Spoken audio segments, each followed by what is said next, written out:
Hello friend, welcome back to my channel. তো আশা করি সবাই খুব ভালো আছো, আমি অনেক অনেক ভালো আছি। তো সবাইকে জানাই গুড মর্নিং। আর তো এখন আমি রয়েছি আমাদের আনাজ বাগানে, ওই যেগুলো হচ্ছে ঢ্যাঁড়স গাছ, বলে ঝিঙে গাছ, ও এরকমই অনেক গাছ আছে। তো যাই হোক, তো আজকে ব্লগটা এখান থেকে শুরু করছি। তো আজকে আমি সারাদিন কী কী রান্নাবান্না করবো সেটাই তোমাদেরকে দেখাবো। তো সকালে উঠে প্রথমে আমি বিস্কুট খেয়েছিলাম, আর তারপরে ওই 9টা-10টার দিকে খেয়েছি পান্তা আর আলু ভাজা। তো তোমরা হয়তো অনেকেই ভাববে যে কি পান্তা খেয়েছো, বাট এই গরমের সময় আমার তো পান্তা ফেভারিট লাগে। তো যাই হোক, খেয়ে নিয়েছি। এরপরে দুপুরে রান্না করব। আর দুপুরে হয়তো কী কী রান্না করবো ঠিক নেই, কিন্তু তার মধ্যে আজকে একটা জিনিস করবো, দই পটল। তো সেটা তোমাদের সঙ্গে অবশ্যই শেয়ার করব কীভাবে রান্না করি। তো চলো ভিডিওটা কন্টিনিউ দেখতে থাকো। তো আমাদের দই পটলের জন্য আমি প্রথমে পটলগুলোকে ছিলে নিয়ে তারপরে একটুখানি কেটে নুন হলুদ মাখিয়ে নিয়েছি, দিয়ে এবার ওগুলোকে একটু লাল করে ভেজে নেব। তো কড়াইতে তেল দিয়ে দিয়েছি, এখন পটলগুলো দিয়ে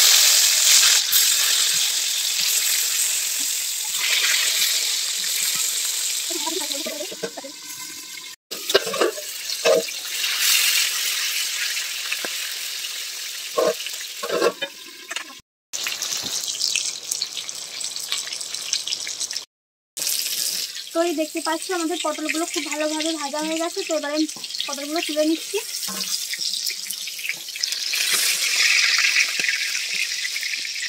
পটল তুলে নিলাম। এবার এই তেলে দেবো 2টো শুকনো লঙ্কা আর দেবো একটু কালো জিরে।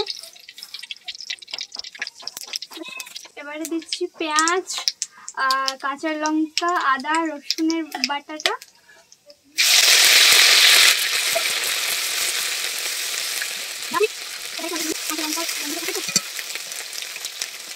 এর মধ্যে হলুদ আর লঙ্কা গুঁড়ো দিই।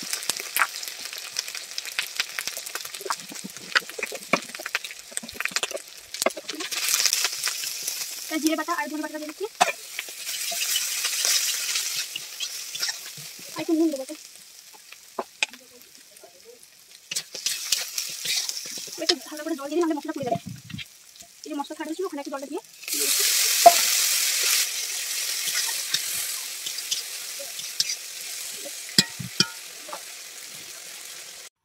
তো মশলাগুলো ভালো করে কষা হয়ে গেছে। এবার মশলাগুলোর মধ্যে দিয়ে দিচ্ছি ভেজে রাখা পটলগুলো দিয়ে ভালো করে নেড়ে চেড়ে নেবো, যাতে পটলের মধ্যে মশলাগুলো ভালো মতো ঢুকে যায়। তো একটু নেড়ে চেড়ে তারপর এর মধ্যে দিয়ে দেব টক দই। তো টক দইটা দেওয়ার আগে একটু ফেটিয়ে নেব।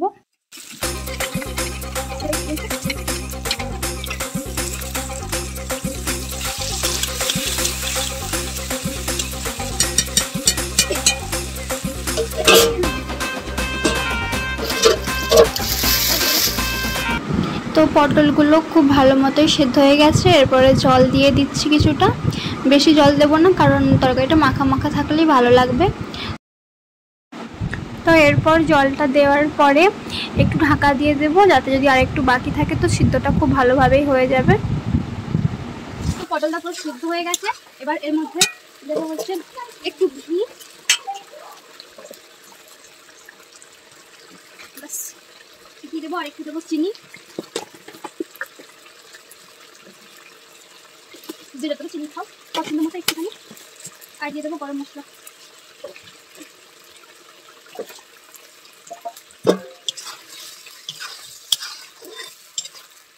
ব্যাস, আর কোনো কিছু দেওয়ার দরকার নেই। আর একটু ফুটে গেলে তারপরে নেমে নেব।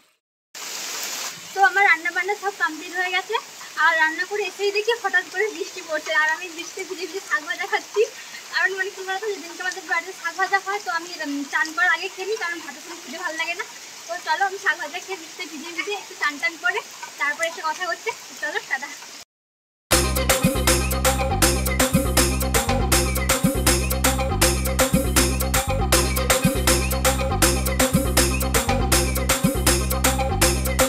তো আমি চান করে চলে এসেছি, আর এসে পুরো ভাতের থালা নিয়ে বসে গেছি, খুব খিদে পেয়ে গেছে।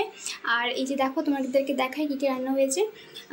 এই যে করেছি কুমড়োর ভাজা, আর এটা হচ্ছে হিংচে, যেটা তোমার হিংচের চপ খাও, হিংচে আর আলুকে সেদ্ধ করে আর লঙ্কা ভাজা পেঁয়াজ ভাজা দিয়ে মাখাও করেছি। আর এখানটায় রয়েছে শুশনি শাকের ভাজা। আর এটা তো দেখলে তোমরা যেটা করলাম আমি তোমাদের সামনে, দই পটল আর আম আর ভাত।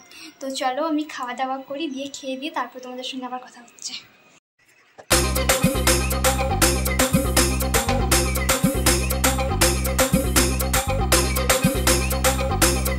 তো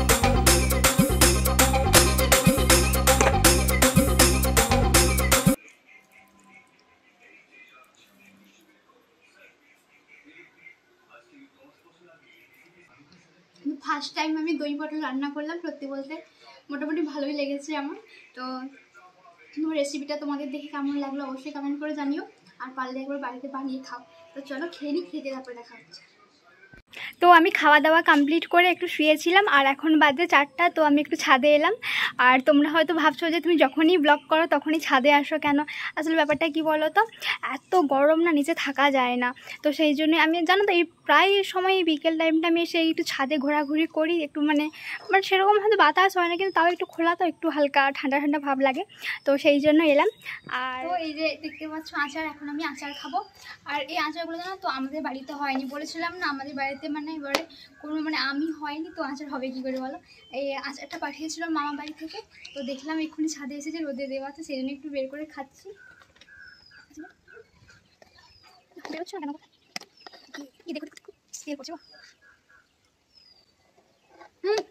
হনুমান হনুমান, ওই যে দেখো এটা হনুমান এসছে, দেখো।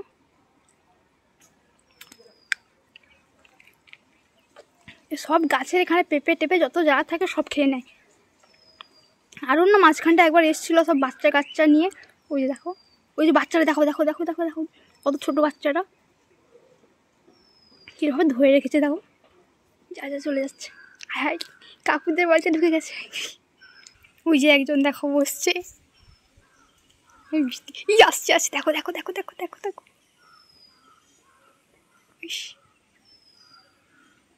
এই জঙ্গল ঢুকে গেল কোথায়। ওই দেখো কত বাচ্চা নিয়ে এসছে জানো এরা সবাই। তো এখন বাজে 6:30, আর আমি তো তোমাদেরকে বলেইছিলাম যে আজকে সারাদিন আমি যা যা রান্না করব সবটাই তোমাদের সঙ্গে শেয়ার করব। তো সন্ধে হয়ে এসছে, এই জন্য ভাবলাম যে রাত্রে কী রান্না করব, কিন্তু বাড়িতে সেরকম কোনো কিছু দেখতে পেলাম না, তাই ভাবলাম যে চলো আলু বিরিয়ানি করব। চিকেন বিরিয়ানি করতে পারতাম, কিন্তু ব্যাপারটা হচ্ছে কি বলো তো, আমার ঠাম্মা মারা গেছে, তো ওই জন্য এখন বাৎসরিক যায়নি, সেই জন্য বাড়িতে এখনও ডিম বা মাংস টাংস ওসব কিছু ঢোকানো যাবে না।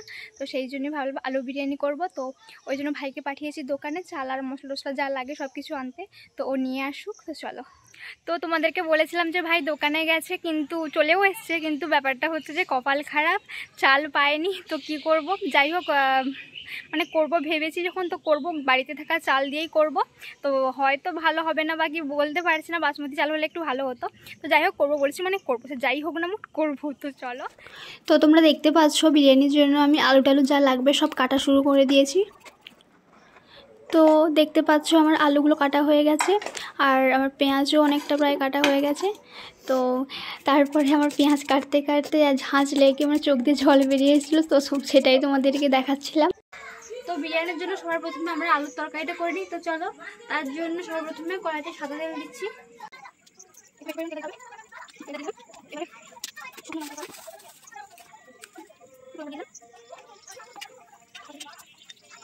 মশলাগুলো দিয়ে দিচ্ছি, গোটা মশলাগুলো।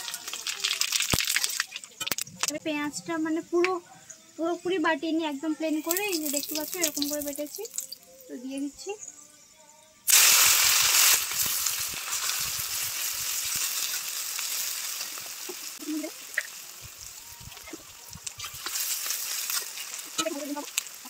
তো পেঁয়াজটা ভাজা হয়ে গেছে, এরপর এর মধ্যে জল দিয়ে দেবো।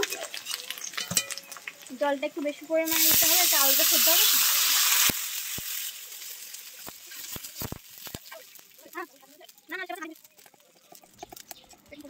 তো এরপর এর মধ্যে দিয়ে দিচ্ছি হলুদ গুঁড়ো আর লঙ্কার গুঁড়ো, আর এর মধ্যে দেব আদা রসুনের বাটা। তো তারপর এই জলটা একটুখানি ফুটে গেলে তার মধ্যে যে আলুগুলো কেটে রেখেছিলাম এর মধ্যে দিয়ে দিচ্ছি এখন, দিয়ে আলুটা সেদ্ধ হোক, একটু ঢাকা দিয়ে দেব। তো এদিকে আলুটা সেদ্ধ হোক, আর এপাশে বিরিয়ানির জন্য চালটা বসিয়ে দিয়েছি।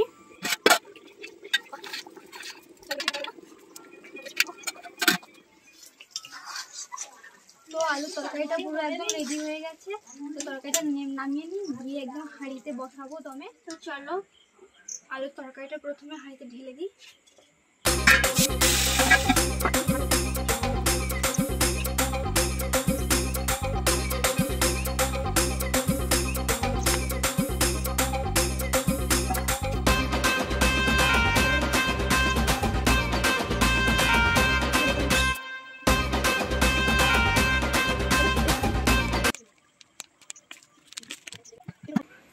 তো আমাদের বিরিয়ানি রেডি হয়ে গেছে, এই যে দেখতে পাচ্ছ।